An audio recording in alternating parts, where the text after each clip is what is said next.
doing a book reading. This is from my book, Ghosts in the Void, Chapter 2, Awakening. Observing an oak tree in the dead of night, a ghost tries to understand what's happening. My body is gone, he thinks.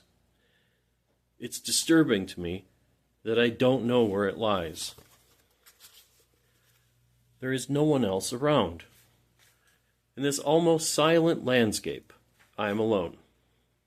Without the warm confines of my body, I am an apparition, lost in this great obsidian night. Despair envelops me. Never did I think I would be so low as to be denied human companionship, or even my own body.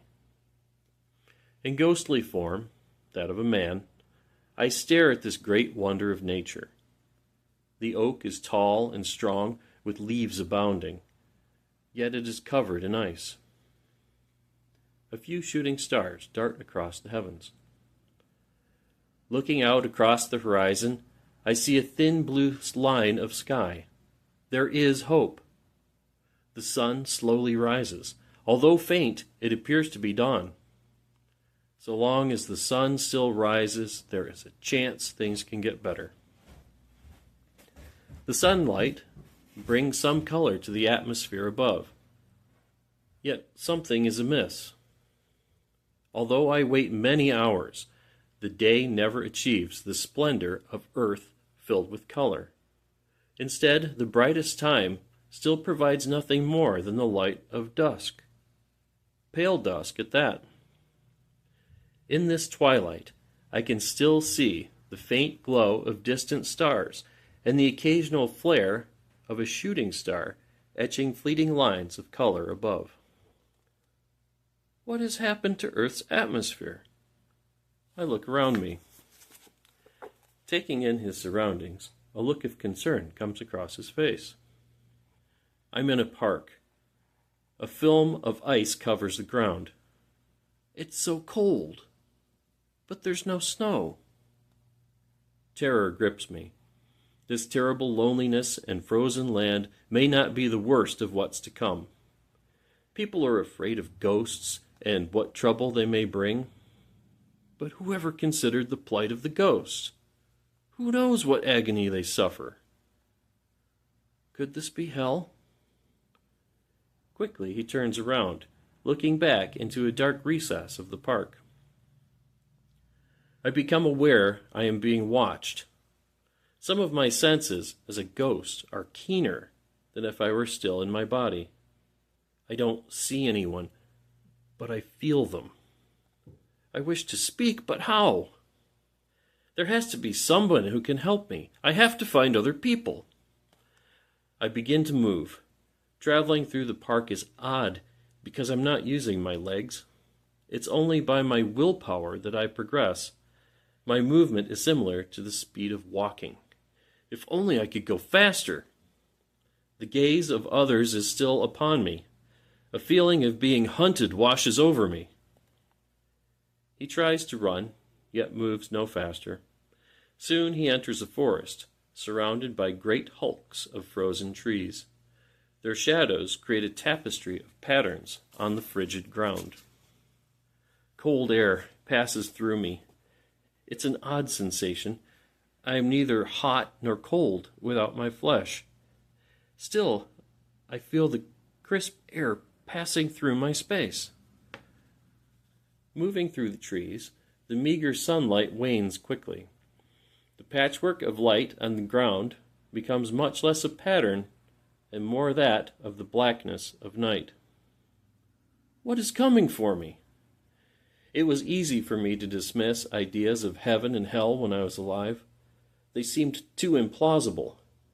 But as I stand without a living body, staring at the cold, unforgiving night, what else do I have? True, nothing met me here when I awakened. But if this truly is hell, who's to say that they would? This could just be the entrance ground where one waits to be hunted by demons. A light wind passes through the forest. Ice cracks as the trees gently twist. He hears the delicate sound of the bending branches and cracking ice. White powder of ice crystals flow through me, around me.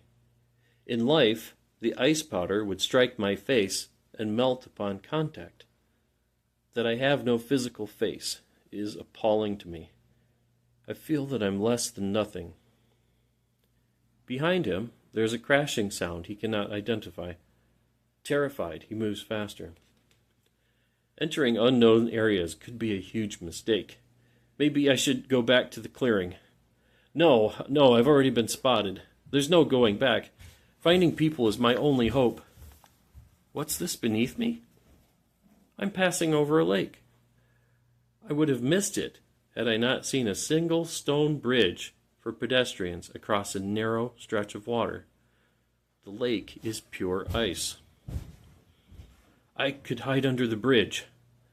But no, it's too late. I can't take a risk.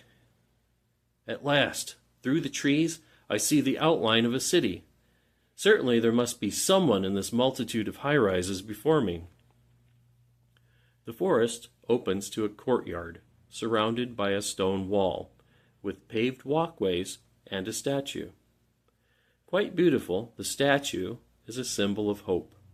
A woman stands on a tall pedestal overlooking the city. A beautiful lady of gold, adorned in traditional Greek dress, holds an infant on one hip and reaches her other hand toward the sky. Remnants of light partially illuminate her, playing on the sleek curves of her body. I take too long admiring the statue. I must press on. The wall ends in an iron gate. It stands barring any who would pass. How can I get past the gate? Grabbing at the bars with ghostly hands, they simply pass through. There are privileges to being a ghost. I pass through the gates. It's interesting and odd because I feel them as I walk through. There are no lights issuing from the city. Buildings, cars, and streets are still illuminated by the few beams of sunlight remaining. There must be someone here I can hook up with. I no longer feel the unholy stare of my pursuers. He dashes down the street, passing cars and street signs. Looking around wildly, he passes under electricity wires and telephone poles. A thoroughfare stretches out before him. There are people, hundreds of them, perhaps thousands. I have found people. As I approach, I realize they are not moving. What are they waiting for? Upon arriving amongst them, I see they are motionless, like statues. Unmoving, they are in various positions. Frozen, they too have the thinnest sheet of ice upon them. No, it can't be. Something terrible must have happened during a regular day. He passes through the morbid spectacle of a city population frozen in ice. Some of them were walking down the street, cell phones in hand. A few were walking their dogs. Many had put on makeup and fixed their hair to be pretty before the cataclysm. A few are sprawled out on the ground. They can't all be dead, can they? Did anyone survive? No. Why? Why did they all have to die? If only I could have done something. What could have caused such a terrible disaster? What is left of the sun passes behind a cloud. In the darkness, I see things much differently with my ghostly vision. I see the spirits of the deceased, many still clinging to the bodies they once inhabited. Thousands, perhaps millions of ghosts inhabit the dead city. Confused, unaware, and without hope, they cling to the last thing that made any sense to them before their mass death. Sunlight sparingly lights up the city populace again as the clouds break. I recall the feeling of despair when I went to my father's funeral as a child. I always considered it was just the sadness of the family attending the wake that I had felt. It was palpable, like someone putting a heavy hand on my shoulder. I hadn't considered that the spirit of the departed could also be in the room, exhibiting such feelings. Our emotions, I think, can often be felt by those around us. This is no exception. I feel the despair of the citizens of this dead city. It is as perceivable as carrying too heavy a load. It's overwhelming to the point where I almost cannot think. I move as quickly as I can. It's excruciating moving past all of these people, their lives cut short, purposes lost. Taxicab drivers sit for eternity waiting for their clients to arrive. Businessmen and women stand close to each other, mouths open as if they were discussing a deal. A UPS driver reaches into the back of her truck to deliver a box. International students stand with their books, never arriving for their next class. A young mother reaches for the baby in a stroller. The infant looks up at the sky, waiting for her mother to retrieve her, her eyes frozen in time. Darkness. The sun passes below the horizon. Inwardly, I scream. Moments of silence pass. I hear a scream from another. This, however, is not a physical yell. In this new spiritual existence, I learn there is no inward. One communicates with thought. My scream is heard by many. I can't describe the chaos in my mind as I hear the terrified cries of hundreds, shouts for help, pleas for mercy, and a multitude of screams overwhelm me. Madness! Reaching out, blind, in the dark, he finds a wall. Clinging to it for sanity, it's the only thing that makes sense in this waking nightmare. I hold on tight, the screams erupting throughout the night. Ghosts, unaware and crazed, scream for help, mentally stuck in the moments they perished.